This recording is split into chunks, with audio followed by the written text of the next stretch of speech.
tarde, tudo bom? Bom, prazer, Silvia. doutor Ei, Mário. Natália, tudo bom? Bem, Paula, sentem-se. Licença. Então, Mário, o que acontece? A gente foi direcionado aqui para o nosso ginecologista porque a gente queria ter um bebê.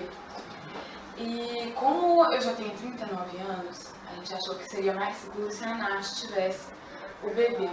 E a gente vai usar o esperma de um amigo para fazer a inseminação, porque a gente decidiu que era melhor ter um conhecido. Só que o probleminha é que na família da Nath tem alguns parentes que têm alguns sintomas meio diferentes, mas a gente queria dar uma investigada para ver se não vai ter nenhum problema. A gente acha que não é nada demais. Faz diferença para cada pessoa, mas a gente decidiu verificar assim mesmo. Sim, perfeitamente. Eu acho que a gente deve fazer uma investigação do histórico familiar da Natália, realmente. Já que você decidiu que ela que vai ser a mãe, a gente devia fazer algumas perguntas e procurar saber melhor sobre os parentes, para que a gente possa ter alguns dados que possam ajudar a prever como seria essa possível gravidez. E aproveitando que você já tem um doador do esperma e é um conhecido, a gente tem acesso então às informações dele, eu gostaria do contato dele para que a gente possa também investigar a família dele. Ele só não vai poder estar com a gente, mas ele se dispôs a ajudar no que for necessário. Sim. Aqui, por favor. Muito obrigada. Licença.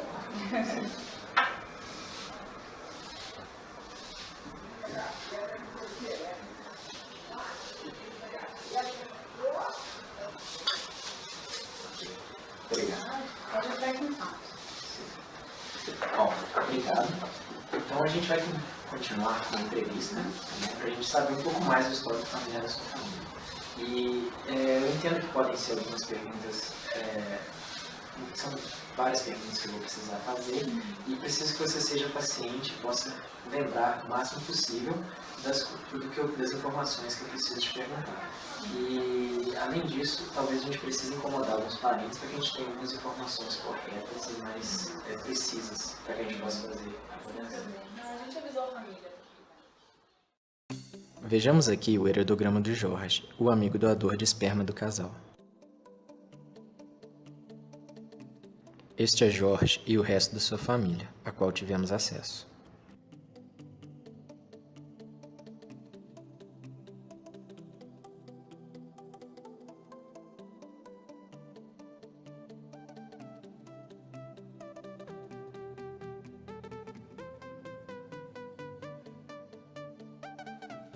Ao terminarmos seu heredograma, descobrimos que a avó paterna de Jorge apresenta diabetes. Seu avô materno apresenta diabetes e hipertensão, enquanto sua avó materna apresenta apenas hipertensão. Logo, há uma tendência de que esses sintomas apareçam nele e seus possíveis descendentes.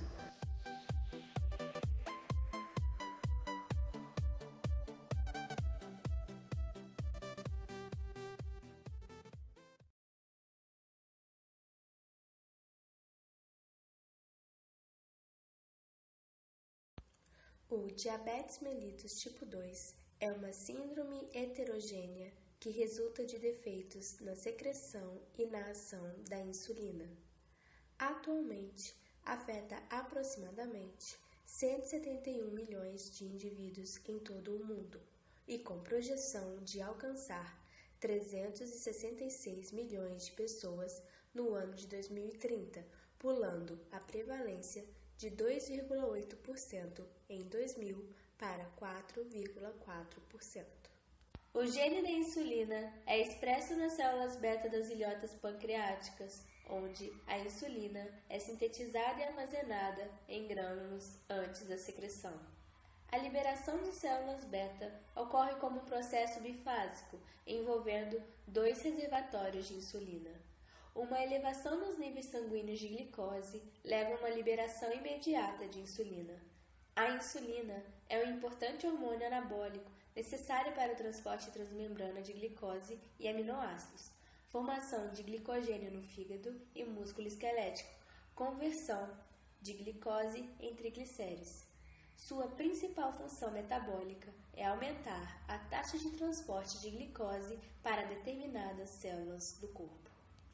Os fatores de risco estabelecidos para o desenvolvimento de diabetes mellitus tipo 2, em geral, aumentam com a idade, o histórico familiar, obesidade, fatores dietoterápicos, sedentarismo, tabagismo, estresse psicossocial e episódios depressivos.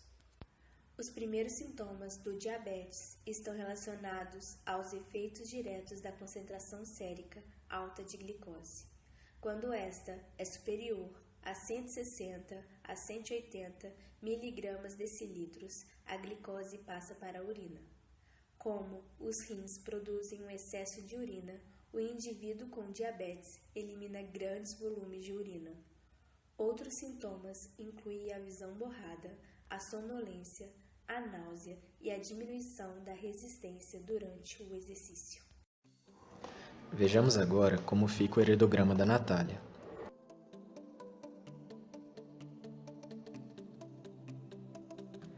Esta é Natália. E o resto da família que podemos investigar.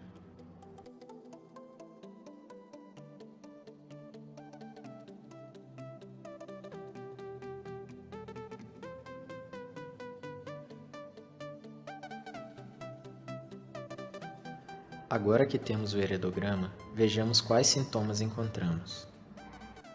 A mãe de Natália tem manchas café com leite nos braços.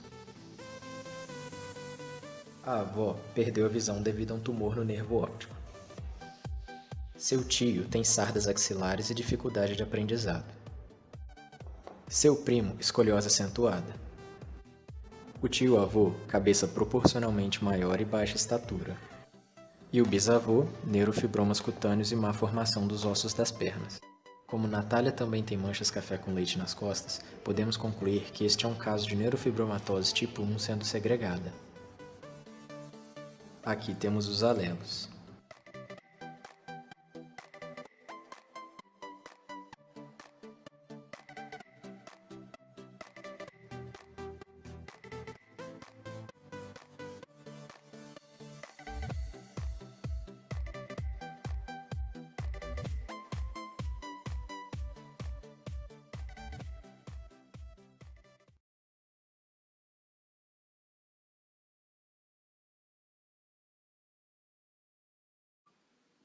É a mais comum entre as doenças neurológicas causadas por um único gene. Possui penetrância total e expressividade muito variável, sendo que algumas manifestações são progressivas e resultam em considerável morbidade e mortalidade, afetando igualmente ambos os sexos e nenhuma etnia em particular. O gene da NF1 está localizado na região pericentromérica do cromossomo 17. Possui 60 exons arranjados em 350 kB do DNA e codifica a proteína neurofibromina. Essa proteína é homóloga às proteínas ativadoras da função GTPase, que acelera a hidrólise da proteína P21-RAS-GTP para P21-RAS-GDP, ou seja, passando da forma ativa para a inativa.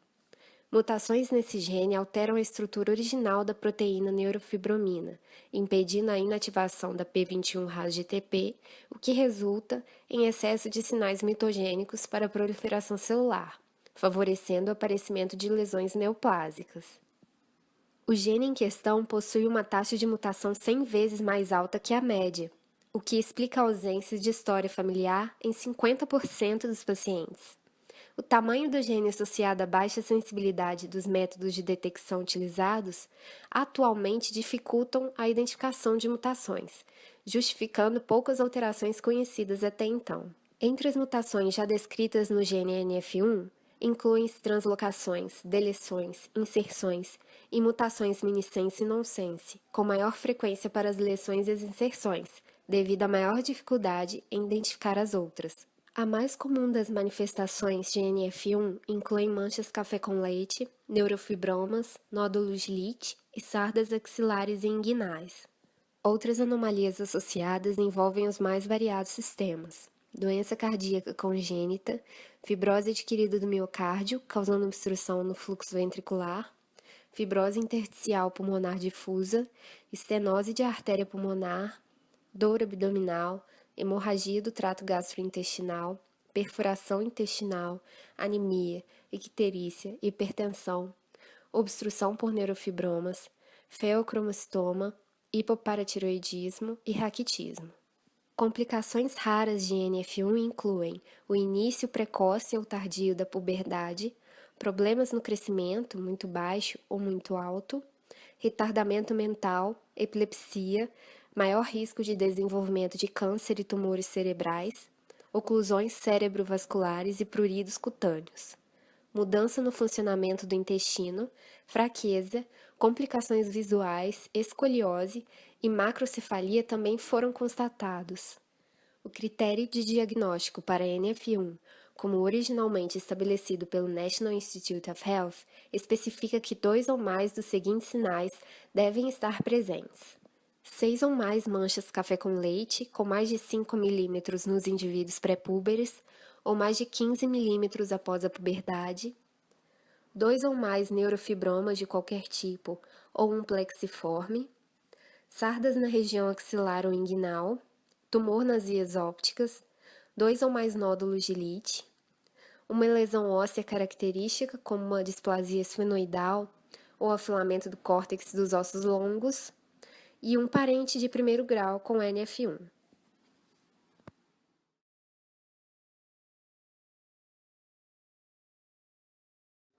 Isso representa muito risco para o bebê, né? Então, como eu descrevi para vocês, a nefromatose é uma doença que pode ser muito grave. Devido a isso, eu recomendaria que a Natália repensasse na possibilidade de ser a mãe biológica da criança.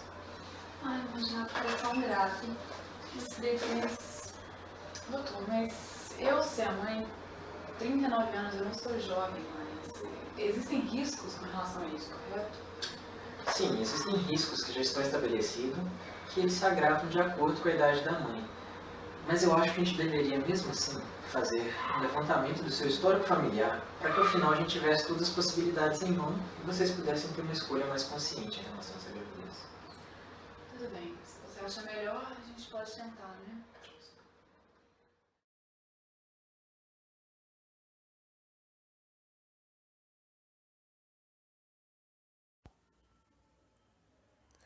A idade é, sem dúvida, um fator limitante na vida reprodutiva da mulher. A queda da fertilidade inicia-se aos 20 anos, declinando sutilmente até os 30. Após os 35 anos, a queda da fertilidade intensifica-se, sendo esta a idade considerada como o marco desse declínio. Para o bebê, os riscos estão associados a alterações cromossômicas numéricas ou estruturais, como a ocorrência de aneuploidias cromossômicas no feto, especialmente as trissomias, tais como síndrome de Down, síndrome de Edwards e síndrome de Patau. Além delas, há uma incidência maior de fetos com síndrome de Klinefelter.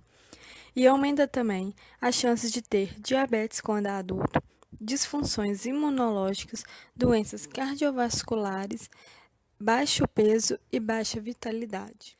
Para a mulher, a idade avançada está associada ao número de várias doenças, como a incidência de diabetes gestacional, hipertensão específica da gravidez, alterações cardiovasculares, distócia funcional, que é quando o trabalho de parto não evolui na velocidade esperada, hemorragia, placenta prévia, que é quando a implantação da placenta na porção mais baixa da cavidade uterina, amniorrex prematura, que é o rompimento do âmnion e córeo antes do parto, a maior incidência de ganho de peso, miomas e o aumento do número de partos operatórios. Durante a gravidez, para permitir o desenvolvimento do bebê, a mulher passa por mudanças em seu equilíbrio hormonal. A placenta, por exemplo, é uma fonte importante de hormônios que reduzem a ação da insulina, responsável pela captação e utilização da glicose pelo corpo. O pâncreas, consequentemente, aumenta a produção de insulina para compensar este quadro. Em algumas mulheres, entretanto, este processo não ocorre e elas desenvolvem um quadro de diabetes gestacional, caracterizado pelo aumento do nível de glicose no sangue. Quando o bebê é exposto a grandes quantidades de glicose ainda no ambiente intrauterino, há um maior risco de desenvolvimento de macrosomia fetal e, consequentemente, partos traumáticos, hipoglicemia neonatal e até obesidade e diabetes na vida adulta. Quanto ao risco para gestantes, ambas as doenças, neurofibromatose do tipo 1 e neurofibromatose do tipo 2, permitem que a mulher engravide. No entanto, sabe-se que 80% das mulheres com a neurofibromatose do tipo 1 aumentam os nódulos durante a gravidez e a maioria deles permanecem aumentada depois do parto. Além disso, a gravidez na neurofibromatose do tipo 1 parece ser de mais risco do que na população em geral. A hipertensão é uma ocorrência comum durante a gravidez de pacientes com neurofibromatose, e a gravidez pode agravar o quadro da doença, levando ao crescimento de tumores. Quanto ao risco para o bebê, em ambas as doenças, em cada gestação há um risco da criança herdar a doença. Na neurofibromatose tipo 1, esta chance é de 50%. Os riscos fetais incluem uma elevada incidência de abortamento espontâneo e de fetos natimortos. Por causa de todos estes riscos, é sempre aconselhável que mulheres acima dos 35 anos que queiram engravidar consultem um médico antes para avaliar de maneira ampla o seu quadro de saúde. Uma detalhada avaliação e uma conversa franca sobre o histórico familiar dos futuros pais podem identificar uma série de condições que às vezes afetam a gestação e o bebê e devem ser consideradas. Temos que considerar que a idade materna elevada acarreta uma preocupação não só em relação aos riscos obstétricos, como também inerentes aos riscos genéticos.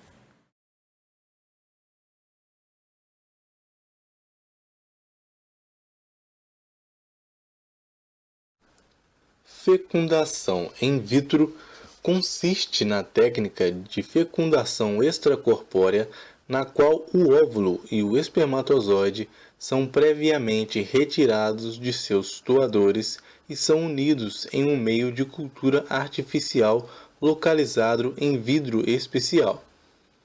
Antes de ocorrer o tratamento propriamente dito, o médico passa a averiguar se o casal tem condições de sustentar o programa FIVET. Para isso, passa a examinar cada um dos parceiros em suas condições biológicas, reprodutivas e psicológicas. Na mulher, logo realiza-se uma laparoscopia na região ovariana para se saber se os ovários são suscetíveis de fornecer óvulos sadios para a fecundação. Depois, verifica-se se a curva da variação da temperatura basal do paciente por 3 ciclos no intuito de saber se sua ovulação é regular ou não. No homem, os testes se concentram basicamente no líquido seminal deste. Chegado a hora, uma agulha de aço de 23 cm de comprimento e diâmetro interno de 2 mm é introduzida por via transcervical até atingir os ovários, quando se dá a punção do folículo, que é o óvulo imaturo. Este é levado ao meio de cultura previamente preparado e que tenta reproduzir ao máximo o ambiente natural das trompas. Uma vez no meio de cultura, o óvulo fica apenas à espera do espermatozoide. Este é escolhido geralmente por meio de masturbação cerca de 1 ou meia hora antes de ocorrer a fecundação, e chegada a hora de sua utilização, é levado ao meio de cultura em grandes quantidades para ser derramado sobre o óvulo já devidamente maduro. Caso a fecundação venha a ser sucesso, resta realizar a transferência do embrião para o útero da mãe.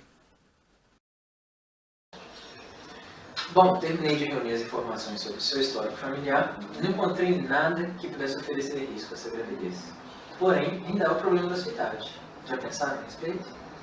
A gente até chegou a pensar, mas não conseguimos decidir ainda o que fazer. Já consideraram a adoção? Quando surgiu a ideia, a gente descartou ela na hora. Início, né? Porque nessa relação tem 2 úteros e a gente realmente quer ter esse neném. A gente queria beber só nosso. Mas talvez a gente devia pensar no assunto outra vez. É melhor botar uma criança saudável do que a gente arriscar de ter uma criança com tantos problemas. A gente não sabe o que pode acontecer. Ah, Silvia, mas todo esse planejamento... Olha, talvez haja outra saída. Hoje em dia as técnicas genéticas estão bem desenvolvidas e existe uma técnica nova que pode ajudar a respeito.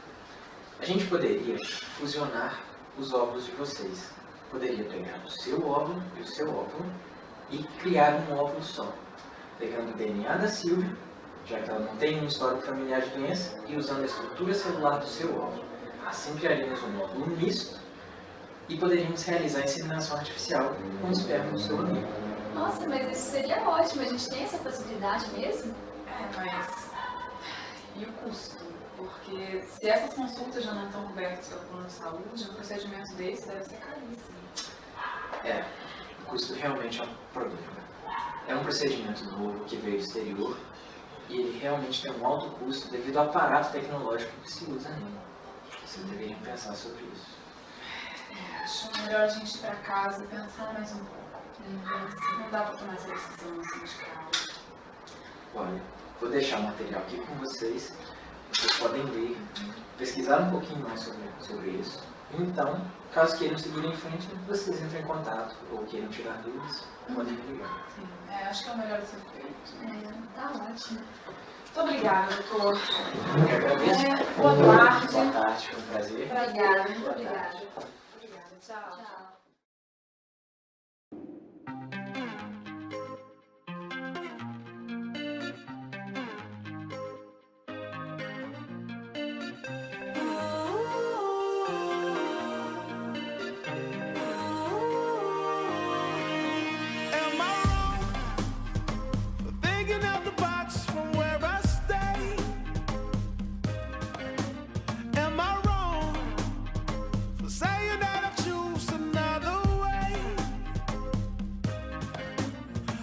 Trying to do what everybody else doing, just cause everybody doing what they all do. If one thing I know, I fall but I grow. I'm walking down this road of mine, this road that I go home. So am I wrong for thinking that we could be something for real? Now am I wrong for trying?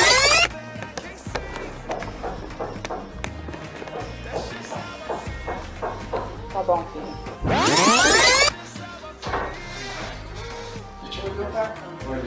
Olhei. Caralho, Wagner! Quando a gente tá no clima certinho. Você viu o enquadramento? Tem enquadramento pra tudo? Eu não mexi na cara da outra vez. Acho que eu que não gostei, não. Mas que caralho, tá filmando.